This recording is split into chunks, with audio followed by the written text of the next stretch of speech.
Welcome to Statheros Homeschooling, where confident homeschooling thrives. Homeschooling is not school at home.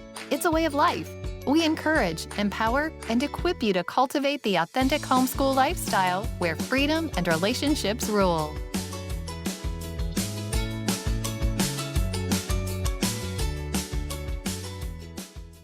Hey, friend. Today, Staci and I want to focus on the second set of questions that we frequently receive, which surround the legality of homeschooling and ensuring that you're doing this homeschooling thing correctly. Many people do question whether they are homeschooling legally, meaning what laws do they need to follow, what records do they need to keep, do they need to track attendance, and what about testing? We hear it all the time. We do have several podcasts already that cover this on our Statheros Homeschooling podcast. So we're going to fly through this, but we just wanted to do a real quick recap today. Step one, you want to first check your state's specific requirements.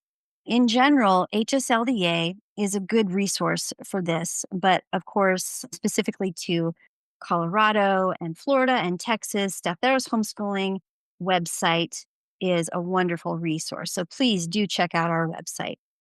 But for this podcast, we are going to primarily focus on Colorado, and we'll just touch on Florida and Texas just a bit. Yes. And so to dive into Colorado, to answer the question, am I homeschooling legally in Colorado? You simply need to follow the Colorado homeschool law. This will answer all of your questions about what to teach, when to test, what records you need to keep. So here's a brief overview. In Colorado, there are 3 ways to homeschool legally. You turn in a notice of intent, commonly referred to as an NOI, to any school district in Colorado. You join an umbrella school, which is legally an independent private school, or you have a Colorado teacher's license.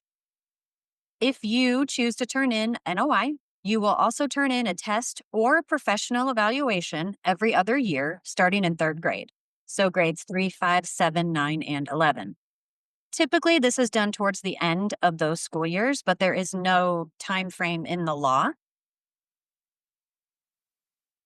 If you joined an umbrella school, you will follow their rules. Specifically for Statheros Homeschooling, we'll discuss in a couple minutes the options that we offer, but each umbrella school has their own rules for assessments, when they are required, if they are required, what is required. So don't assume that it's odd grades testing starting in 3rd. Many people get confused about this. They join an umbrella school and they think they still have to follow the odd grades testing, and that is not necessarily true, depending on the umbrella school that you've joined. And lastly, if you are a Colorado licensed teacher, you are not legally required to do anything to homeschool. If you are a licensed teacher, but you join an umbrella school or you submitted an OI, then you will be following those rules. There are 2 primary assessment options in Colorado state law for homeschoolers. The first one is a nationally normed standardized test. You'll want to make sure that the test that you choose is currently accepted by the Colorado Department of Education for homeschoolers. The list currently includes the Iowa assessments, the CAT, California Achievement Test, the SAT Stanford Achievement Test, not the college SAT Scholastic Aptitude Test, the Woodcock-Johnson Achievement Test, or the Terra Nova 2. Seton Testing Services is a good source for these tests, and we will link that in the show notes. And the CAT survey test is one of the most popular tests for homeschoolers. But again, you can choose from any nationally normed standardized test accepted by the CDE. So people generally ask, do I have to? Why would I want to? Why would I not want to? And there's pros and cons that really just depend on your child, their learning style, their needs, your family. A lot of factors can go into whether you choose a standardized test or an evaluation. Some pros for test taking is benchmarking the progress and practice for test taking skills in the future. This is another conversation you'll want to have with your child. Do they think they're going to college? Will they need an SAT, ACT? Do they want to be a doctor and they're going to be taking tests to get into medical school? Those sorts of things might lean your family for or against standardized testing. Cons for standardized testing is it is just a snapshot of what your child knows on that particular day and can be affected by many factors. The child could be stressed. Maybe they didn't sleep well. Maybe they have a cold coming on. Maybe they're hungry or hangry. Testing does not always reflect actual learning or creativity. Testing can also be very stressful for students. They feel a lot of pressure to do well or succeed, which is a number, not how they are as a person.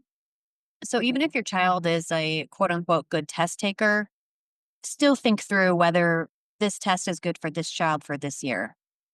In addition, standardized testing are not in general a good fit for struggling learners. In Colorado, if your score is below the 13th percentile, then that is the cutoff for the homeschool success benchmark. And if that happens, you would want to reach out to someone to talk about what your options are for that struggling learner. If you do decide to test, there's some tips for easing anxiety around testing. You can reframe it with your child as it's a learning tool. This is not a judgment of you or your academics or your intelligence. And if the results are not what you expected, you can try again. You can try a different test, or you could change to an evaluation. That's right. And evaluations are a legal alternative to testing in Colorado. Colorado law says that they may be done by a Colorado licensed teacher, or it says other qualified person, such as someone with a master's degree in education, or there are several other options.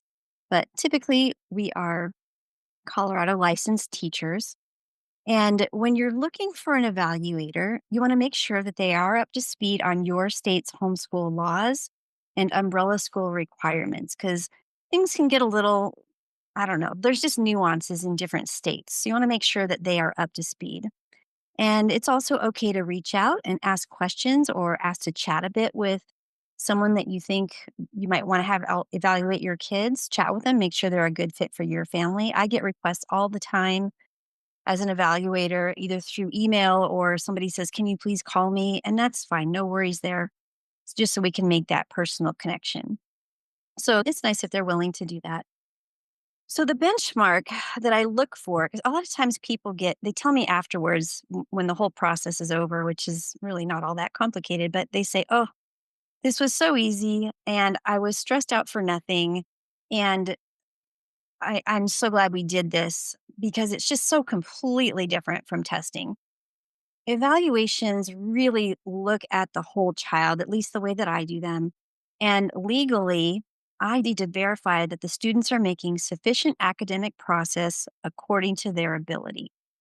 That's exactly what the law says. So it's not necessarily that they are at quote unquote grade level. So there's quite a bit more flexibility. And I get to have that conversation with parents that covers as much as they would like to cover. Now, typically, I like to look at math and language arts because they're so foundational to everything else, and they're always going to be on those regular tests. And so it's just a great starting point. Most people have those on hand, easy to grab. And other subjects are okay too. And sometimes, for example, I can look at a history report and I can judge the writing skills, the grammar, the vocabulary, just by looking at those kinds of things. So, tons of flexibility there. It really is helpful to have something from the beginning, middle, and end of the school year. But the biggest point is as long as I can see that progress is being made, that's okay. It's super helpful if you can keep work samples as you go throughout the year. Take pictures of those things because I mostly at the moment am working remotely, although that might change pretty soon. We'll see. Screenshots, maybe that you're using an online program and you can take screenshots of the report, the progress reports, the report cards, anything like that. My Florida clients also need to keep a book list, just a side note there. But book lists are also great for my Colorado families. So I can see, did your child go from reading Hop on Pop all the way up to Amelia Bedelia? Have they made that progress? That's what I'm looking for, just making sure that kids are making progress at their own personal level. With that, evaluations are a good fit for just about any student. Very rarely are they not a good fit, but they work especially well for struggling learners or unique situations. If your family is having some sort of a crisis, or maybe you're just doing things completely different for whatever reason. As an evaluator, it is really helpful for me to know about any special circumstances, whether it's me or whoever else you work with. Make sure that you do share as much as you're comfortable just to help make that process a lot easier. Now, Statheros has the really unique option of a free parent evaluation. There are other places that might offer a parent evaluation, but Statheros is the only one that includes this for free within enrollment packages, which is fantastic. It's a wonderful system. I love it. So, this is something that you can download for yourself. You can print it out. It's a way to really thoughtfully and thoroughly reflect on your child's homeschool journey. And then once you work through that, you turn that into Statheros and you're done.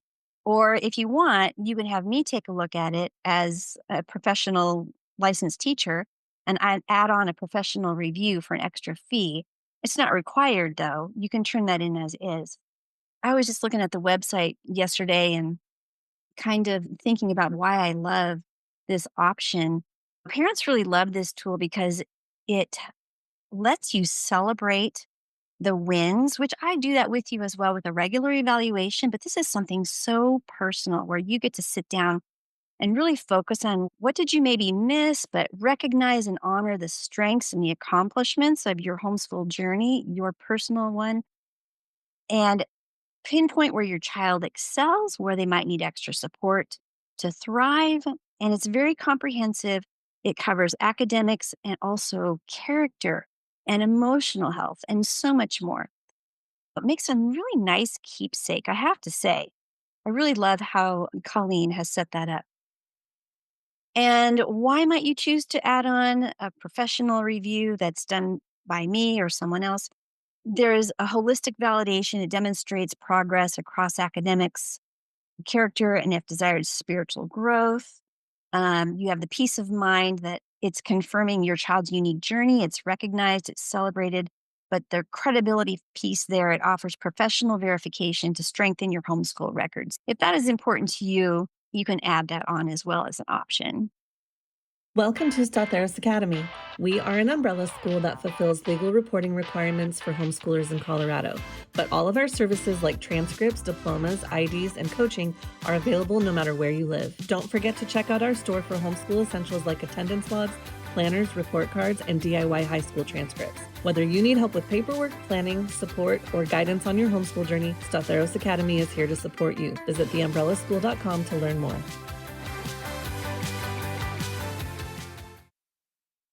We also get the question frequently about what to teach.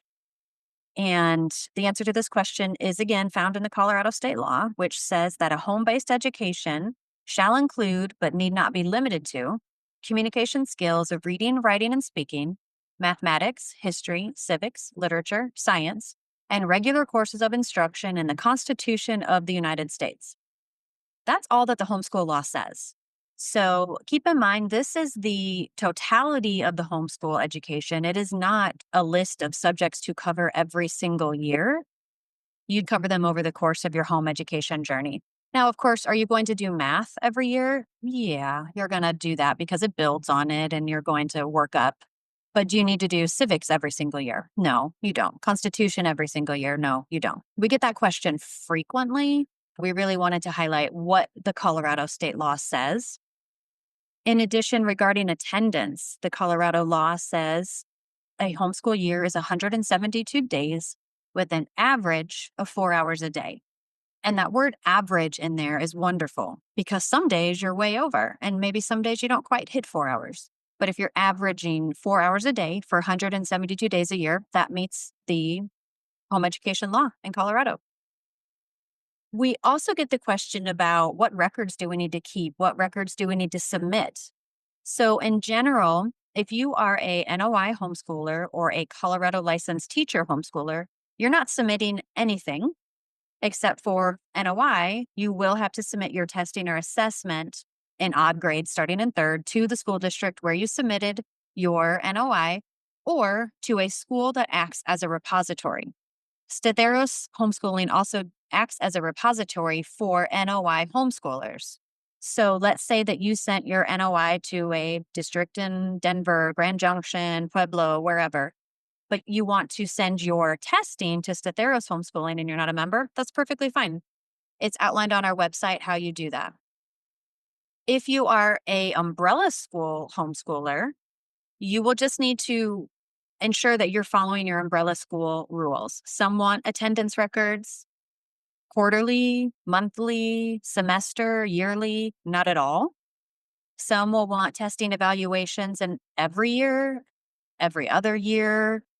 Maybe there's no testing evaluation requirements. So you really just want to ensure you're following your umbrella school rules. This is another question we get repeatedly because people are really familiar with NOI rules. And so they think that every Colorado homeschooler has to follow the rules for NOI homeschoolers, and that's just not true. So in general, the records you will want to keep at home are attendance to certify that 172 days a year, test evaluation results, a copy of your NOI or your umbrella school enrollment confirmation, and your immunization records or exemption forms. We talked about this extensively in season 1, episode 11, end of the year records. So please check out that podcast for more details on this. And ensure, again, if you have joined an umbrella, you're following their instructions, not simply following the NOI law. And high schoolers are a little bit different ballgame. You really want to be careful what you keep for high school. And we do have a podcast on homeschooling high school, or definitely talk to one of our coaches, specifically you, Stacy, about what to keep, what's necessary, what's important to have on hand. And then, as a side note, you also don't have to keep all the things, especially in the lower grades. Like, I know families, and cough, I might be a little guilty of it myself, cough, keeping these tubs of things in the garage or your basement because, oh, they're just so cute. Or what if somebody comes to our door? Nobody's going to come to your door. I guarantee you, 10 years later, you're going to be the one looking through all of those papers and crying over them a little and then letting him go. So it really, don't feel bad about that.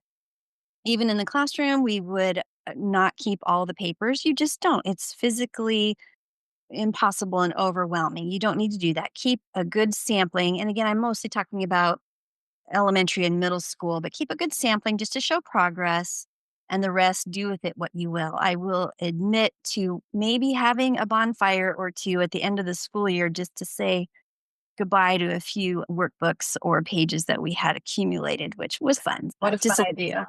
there. Yeah. Briefly to touch on Texas. In Texas, homeschools are considered private schools. There are no notification or assessment requirements, and there are no teacher qualifications.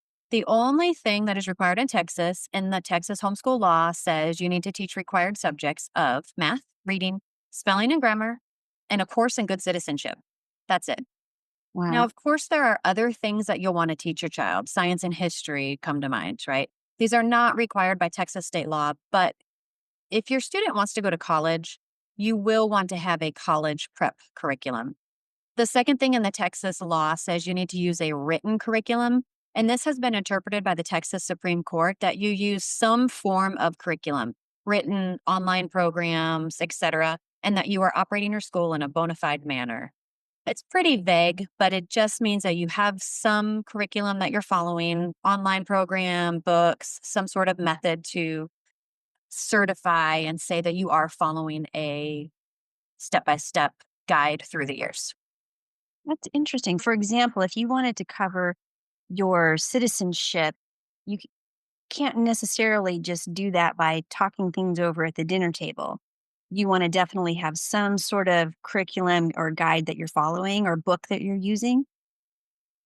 This is pretty vague, but how the Supreme Court has interpreted the law is that you use some form of written curriculum. Okay. Good to clarify that. Yeah. And then how about assessments or anything? No, Texas has no notification or assessment requirements and no teacher qualifications.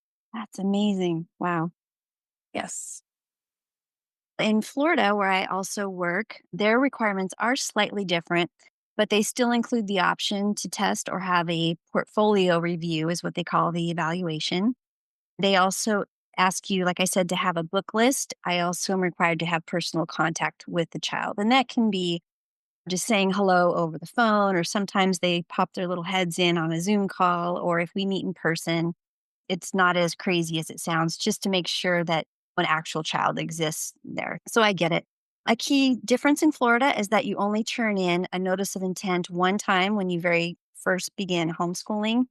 And then after that, you turn in test or portfolio review results every single year for every single child on the anniversary of the date that you started homeschooling. That could be in the middle of July, it could be February, it could be really any time. And then when you finish homeschooling, whether your child graduates or goes back into the classroom, you just let the state know you turn in a letter of termination when you finish homeschooling. All of this is done or reported to the homeschool liaison in your school district. They do also have charter or umbrella schools in Florida as well. Just like with Colorado, you would just, if you join one of those, follow their rules instead, which are usually a lot easier. A real popular one is simply called Florida Unschoolers, even though it covers people other than unschoolers. That's one option. But for more detailed information for Florida, we will add a link in the show notes for how to homeschool in Florida. So, to wrap up this episode, we just wanted to encourage you. You know your child best. You know what works for your child, what works for your family. And as a homeschooling parent, you get to choose that. So, as long as you are meeting the law, and we've discussed Colorado, Texas, and Florida, as long as you are meeting what the law says you have to teach and you're meeting the testing assessment requirements, and in Florida, you're following the other things that are required to homeschool, then anything on top of that is your choice. Exactly what curriculum, how many days a week you do it, how many months of the year you school, what your child's learning style says that they need to learn by, if they're auditory, if they're visual. There's so many different ways to learn.